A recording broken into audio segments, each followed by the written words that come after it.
ومن أحسن قولا ممن دعا إلى الله. يا سلام سلم. والله يا إخواني بعض الناس مبروك، بعض الناس في بركة ما شاء الله. جاء المقطع هذا عن الصلاة، سمع هذا المقطع واستفاد، يلا انشر لأخوياك. لكن بعض الناس لا، ينشر الباطل.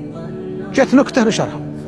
بعض الناس والله نسأل الله السلامة سواليف كلها قذرة، كل سواليف خراميط وكل حكي فاضي، ونسأل الله السلامة يعني نكت وكركرة وتلحق في أعراض المسلمين واستنقاصه من الناس، ما قد شفت منه فائدة واحدة. هذا بعض الناس هذه طريقته في الحياة، كذا مبرمج على الهزل وعلى مضيعة الوقت وعلى الكلام البذيء. انفع نفسك يا حبيب الغالي. ليش نحرم أنفسنا الخير؟ ليش دائما حنا بس سلبيين؟ لماذا لا نكون إيجابيين؟ قدم لنفسك يا أخي. أنت اليوم موجود وغدا مفقود. أنت اليوم تستطيع أن تعمل، غدا ما عاد تعمل، خلاص إذا نزلت الحفرة ما عاد تعمل.